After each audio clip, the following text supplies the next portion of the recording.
ونصلی علی رسولہ الکریم اما بعد۔ محترم سامعین و ناظرین، السلام علیکم ورحمۃ اللہ وبرکاتہ۔ حضرت صلی اللہ علیہ وسلم کا نسب شریف، آپ صلی اللہ علیہ وسلم کا نسب مطہر تمام دنیا سے زیادہ شریف اور پاک ہے، اور یہ وہ بات ہے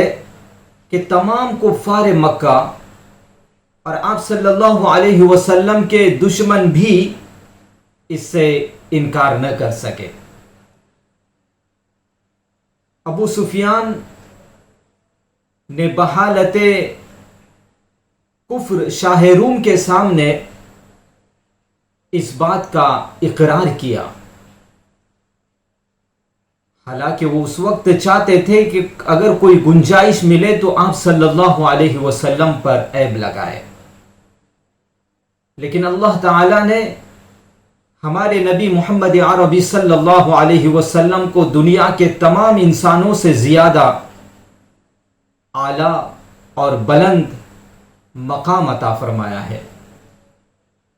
نسب کے اعتبار سے بھی آپ صلی اللہ علیہ وسلم کا نسب شریف دنیا کے تمام انسانوں سے زیادہ شریف اور پاک ہے۔ ہمیں چاہیے کہ ہم نبی کریم صلی اللہ علیہ وسلم کے نسب کو اچھی طریقے سے یاد کر لیں۔ صلی اللہ علیہ وسلم کا نسب شریف والد ماجد کی طرف سے یہ ہے: محمد بن عبداللہ بن عبد المطلب بن ہاشم بن عبد مناف بن قصی بن کلاب بن مرہ بن کعب بن لوی بن غالب بن قہر بن مالک بن نضر بن کنانہ بن خزیمہ بن مدرکہ بن الیاس بن نضر بن نزار بن عدنان، یہاں تک کا سلسلہ نسب باجماع امت ثابت ہے۔ صلی اللہ علیہ وسلم کا نسب شریف والد ماجد کی طرف سے یہ ہے: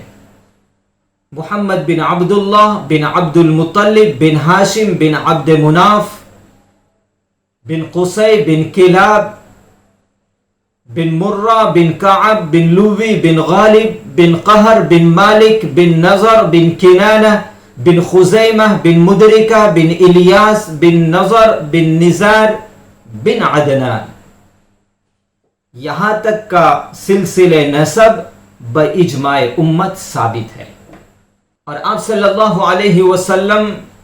کی والدہ ماجدہ کی طرف سے آپ صلی اللہ علیہ وسلم کا نسب یہ ہے: محمد بن آمنہ